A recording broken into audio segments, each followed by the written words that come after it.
Frankly, the issues that the United States is confronting is not that different from what we see all over the world. It's that there are millions and millions of people who are on the move. Many are leaving home because of war, because of persecution, because of conflict, because of the impacts of climate, because of poverty. And we encourage all governments to really look at how to address those drivers of migration, not just enforcing on their borders. My number one concern is that many countries, not just the United States, are cutting development and humanitarian assistance at a moment when that assistance is absolutely critical. And our experience is those pieces go hand in hand. If you want to manage irregular migration, then you need to make investments in stabilizing populations closer to where the migration begins. And so it is short-sighted to cut foreign assistance without identifying alternatives to make sure that populations are not on the move to Europe.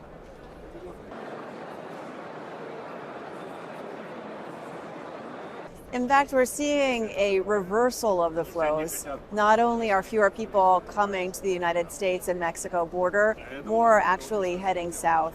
So that raises an issue of how we build capacity and support for the countries that are along that migratory route, whether it's Panama, Costa Rica, countries in Central America, or countries that are further south.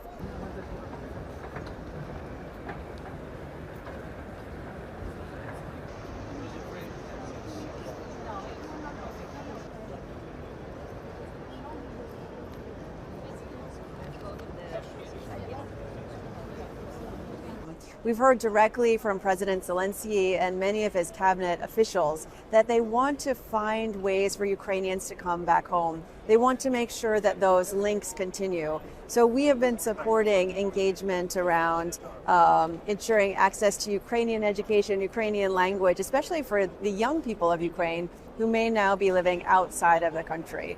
And that is one way that we continue those links that will be ultimately essential for the rebuilding and the recovery of Ukraine once there is peace.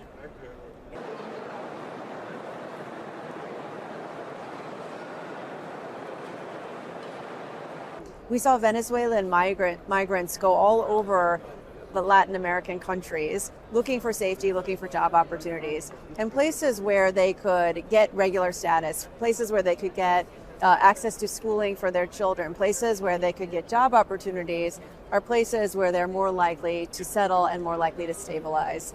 So investments in creating those opportunities and stabilizing communities closer to home, rather than all the way at the U.S. border, U.S.-Mexico border, or within a country further afield, actually are not only more effective, they're less expensive, both in financial costs, but also in terms of the cost of human life. Great. The question there is, can Syrians go home and be part of a rebuilding of their country, the recovery of their country, the stabilization of their country? But we also know that if Syrians go home too quickly and they're facing further destabilization, further conflict, if their children aren't safe, if their homes are still destroyed and they have nowhere to go, that could actually backfire, and Syrians who are now in Europe or in the surrounding countries will be less likely to go home. So coming up with a sensible strategy here, one where Syrians can be part of the rebuilding of their country, but they're not forced to return before the country is at a condition of being able to accept them, especially families with children, is critical in ensuring that this goes well. So when the public sees boats coming across the Mediterranean, it creates a level of concern about whether the government is able to manage the issue of migration as a whole. It's fair and appropriate for governments to address that concern, and there are a number of ways that they can do so. We see there is real value in starting to come up with a comprehensive approach, recognizing that most migrants aren't looking to come all the way to Europe. They first migrate to a country that's next door or within their region.